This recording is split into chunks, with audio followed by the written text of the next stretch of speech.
I made a video called 5 Things to Know Before Starting Van Life. It somewhat blew up in my opinion, like 20,000 views. For me, that was a big deal. Kind of wanted to take this time to expand on it a little bit. Let's get into it. I wish that I would have thought about these things a little bit more before I got up and got running. Here are some basic things to consider when talking about moving into a van, living in a van full-time, part-time, whatever, all things van life. Number 1, know your electrical system. I went through electrical problems for a little bit and I still am not fully up and running with it all, but I had a big learning curve in the van. When I first bought my van, I had absolutely no issues.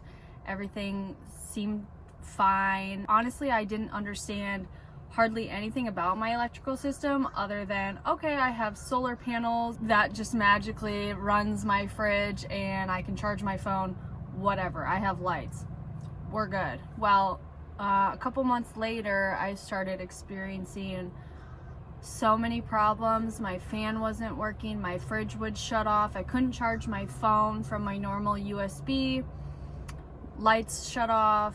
Thank God I had a family member that helped me solve the underlying problem, which was a ground wire. Especially as a solo female on the road, I think it's really easy to get taken advantage of when, 1, you barely understand your system as is, 2, you're in places that you're very unfamiliar and uncomfortable with, 3, you're kind of just an easy target at that point. So ultimately, I just think that it's so important to either first off, understand your electrical system, try to make sure things are labeled, you understand like what a charge controller is, how your solar panels work, but also to make sure that you have somebody that is knowledgeable as an electrician or with vans, because more times than not, you will likely run into an electrical problem, and the last thing that you want is to be stranded in somewhere like Corpus Christi with no one to help you. One that I never really considered, that would be always feeling like you need to be somewhere or you need to be doing something. I think that feeling stems from getting the knock more than one time, more than a handful of times, and seeing no overnight parking signs, seeing 2-hour parking signs, and really just being in bigger cities, bigger areas where they do not want you there. A lot of companies and places, like even a Walmart or a Cracker Barrel or a Planet Fitness, does not want you parking there, whether that's overnight or even during the day. Because of that, you can feel very unwelcome just about anywhere you go unless you're sitting on a beach in Florida.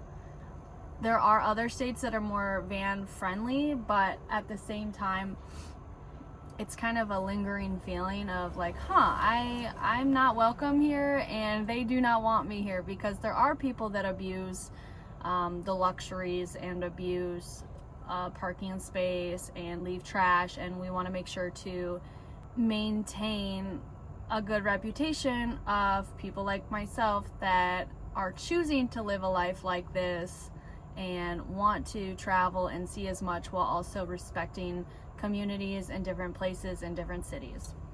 Going back to kind of what this point was, is I have struggled with the feeling of always having this like urge to be somewhere or be doing something. It's so hard because when you're in such a small space, it's easy to get inside your head, and with this lifestyle you are also kind of letting go of that sense of community, and loneliness can definitely amplify.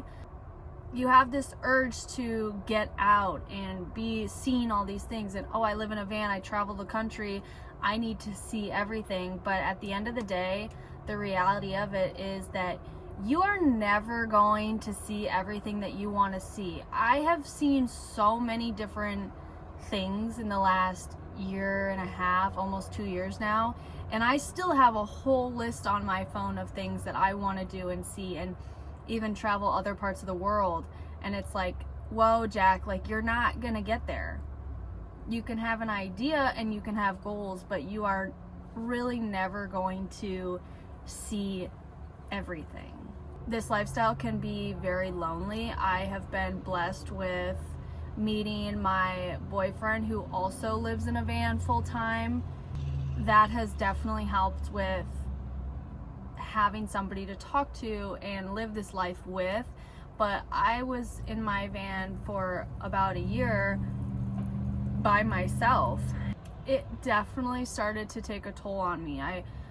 I would go days without talking to people. And yes, I have family and friends that I can call on the phone, but it is not the same as having somebody right in front of you where you can feel their energy and hug them and have somebody to do things with. So I find it really important to emphasize that if you want to live in a van, you have to prioritize getting out into the community and doing your best to meet people. Whether you go to a Starbucks or a coffee shop or a library, try to say hello to people. Ask them how their day's going and just make small talk. At first it can be very uncomfortable, but I remember when I was alone, those small interactions with people meant so much to me, and they still do. I love meeting people, I love chatting with people, and I think that that is really important when you live this isolating lifestyle. I would always fill up my gallon water jug at Planet Fitness, and I have since grown to learn that I need to be paying for good water. It can be kind of like a tedious task or chore, but especially now that I also have a full functioning sink, it is so important to make sure you're drinking good water. There are apps that you can download on your phone to go and see the closest water refill stations. A lot of Walmarts will have them, Publix if you're in the South. There are so many grocery stores, even like a CVS that has water fill-up station outside, so you don't even have to go inside, and it's like 50 cents a gallon, 20 cents a gallon, whatever. I definitely think it's so important to do that instead of going somewhere and getting it for free, because first off, you don't know how often their water filters are being changed out, and you can taste the difference. And I mean, you're using that to drink, wash your face, wash your hands, like invest in water, good water. You pretty much have to have some kind of gym membership, whether that is a YMCA, a Planet Fitness, an LA Fitness, Crunch Fitness. Personally, I use Planet Fitness because they are just about everywhere. A lot of Planet Fitnesses are 24/7. Most of the time now they're 24/5. It's a game changer to be able to just run in and rinse off for the day. Go in there, use the bathroom if you need to. A lot of the times you can park there overnight because they're a 24-hour gym. Always make sure to ask or check on my apps. Look for no overnight parking signs before doing so. But definitely something to consider when moving into a van full time is you need to be showering. You need to have a reliable bathroom if you don't have one in the van. And also working out. One thing that I really love about being able to like stay at a gym a lot of the time is I'll wake up and I'll go in right after I have my coffee, use the bathroom, get my workout in, get my shower in, and I'm done. I think that personally Planet Fitness makes the most sense because I pay like $20, $25 a month for it. I work out there, shower there, I can use the bathroom, and they are literally everywhere. So definitely consider having a reliable gym membership. I can say this from a female standpoint is you need to have some kind of safety as a solo female traveling the country.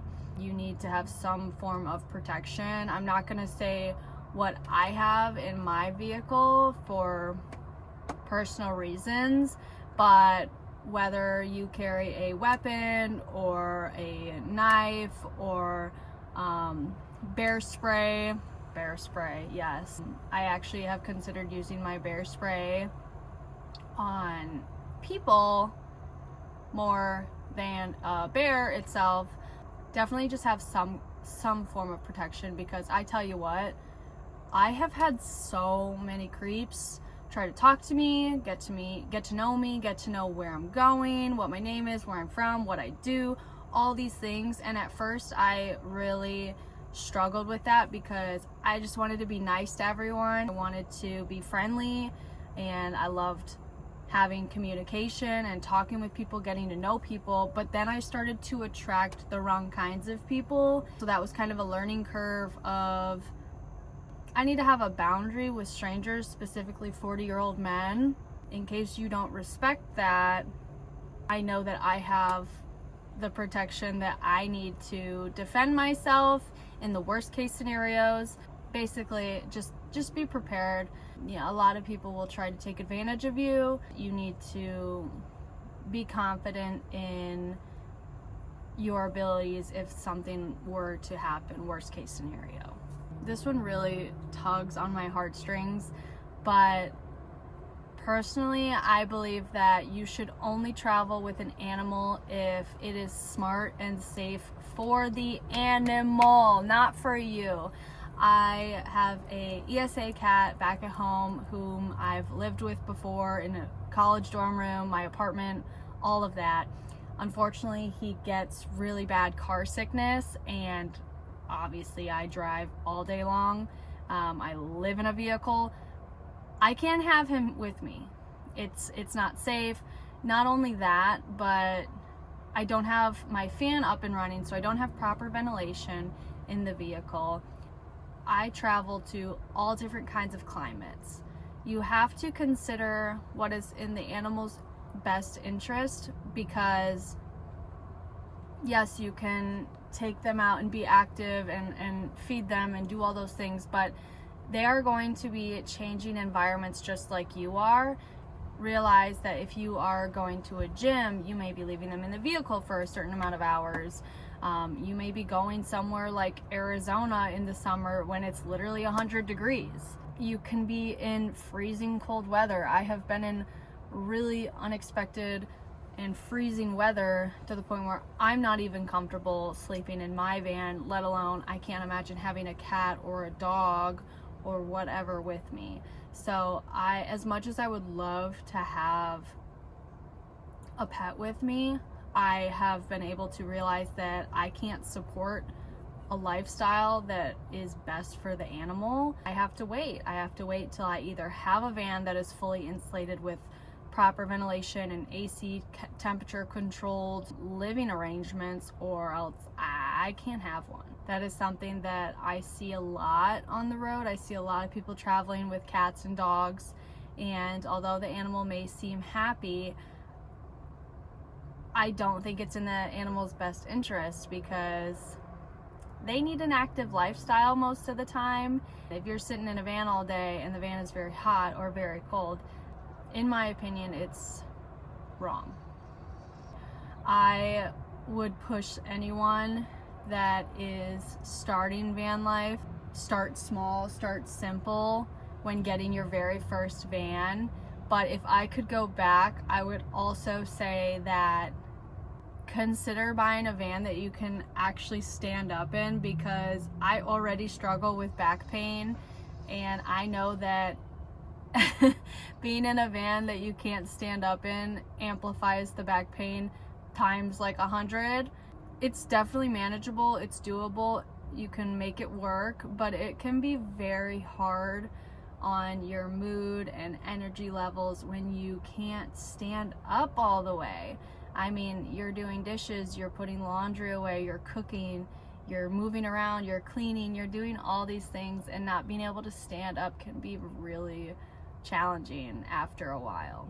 Highly recommend trying to get a van where you can stand up. Another thing is, I've always loved to cook. I love trying new recipes. I've had many different diets throughout the years. When I moved into a van, I kind of threw all of that out the door and never cooked in here. I did not cook in my van for like 6 months. I didn't cook in my van. I would maybe heat up a tortilla and make like a quesadilla. I have a jet boil to make coffee, but I would never use my stove because I was afraid to use it in the van. I don't have like a smoke detector or anything like that, so not only was I a little bit nervous about it, but I also felt like I don't want to do a lot of dishes. My fridge can only hold so many ingredients. I only have so many pans and pots and whatever. Like it just was very intimidating to want to cook in here. But I tell you what, I have now made so many different kinds of foods. I've really kind of overcome that stage of van life of like not wanting to cook and eating fast food. And now I'm like, oh, I cook just about every meal. I eat very clean food, whole foods, and I love cooking. Even though it's difficult having to sit while cooking, my boyfriend and I have made so many different kinds of dishes. And although it becomes simplified when you're cooking in a van, you don't have to be boring. You can still spice it up, look up easy recipes, try new things. I mean, we've made soups, we've made pasta dishes, we have made frittata and desserts, and we make like cookies on a cast iron skillet. Like, we do so many different kinds of things. Just realize that cooking is definitely going to be more simplified, but it does not have to be boring. If you are planning to travel a lot once you live in a van, make sure you get a national park pass. I have used mine so many times. One of my goals when I set out on my journey was to see as many different things as I possibly could, and that includes national parks. I love the parks, and I mean, you're saving money if you buy the park pass. You can justify it, I'm sure of it. So I definitely recommend getting a park pass. And on top of that, this is like somewhat related, not really at all actually, but I use Yelp for absolutely everything, whether it is a gym, a Chipotle, a grocery store, a park, libraries. I use Yelp for everything. I highly recommend it when you live this lifestyle because you can find free parking, you can find reviews with pictures of, oh, what Starbucks do I want to go to today? What library do I want to go work at today? Like, what does it look like? What are people saying? What is its ratings? Coffee shops, restaurants, all these things. Yelp is the way to go. You hear me? Yelp. Yelp it. I really want to like emphasize to, easier said than done, but prioritize self-care. That can be one that is easy to kind of let slip. I recommend, again, like I've mentioned in other videos, to get outside as much as possible, but let the light in, and you know, do a hair mask, make yourself a meal that you would want, or get takeout from a good restaurant, read books, journal, all these things. They're definitely things in a van are much harder than they are when you are in a traditional home setting. You know, it's not like you can go and take a bubble bath. It's not like the weather is always perfect and you can just go outside all the time. There are a lot of setbacks and adjusting to be done when living in a van, but ultimately you have to find ways to prioritize your self-care. I just wish I would have thought about that a little bit more before I got started. I kind of just was caught up in the excitement of finally having a van after talking about it for a while, finally making these things happen, and not realizing like, oh, what am I doing to give back to myself? Yeah, I'm traveling, but you can only see so much. At the end of the day, you are back in your little tiny van in a parking lot by yourself. So what are you gonna do to make the most of it? You can save so much money living in a van instead of spending that money on an apartment or a home, all the other things that you can accumulate when you live in a bigger space. I do not shop for anything other than food and like necessities. I think it's really cool to talk about how much money you can save. Yes, I spend a lot of money on gas, but if you find somewhere that you like you find a specific state that you want to hang out in, do it. I mean, stay there for a month, 2 months, 3 months, whatever. You can jump around that state, but you can save so much money on gas.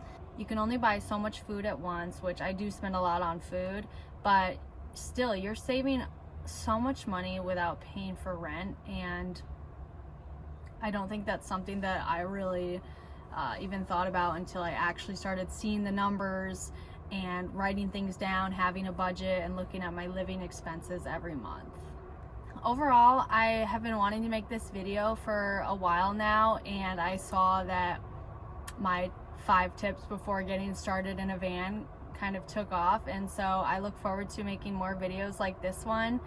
If you liked this video, let me know. If you didn't, whatever. If you plan on getting in a van, starting van life anytime soon, let me know. I would love to give some more tips and advice from a perspective of somebody that has lived this life. Peace.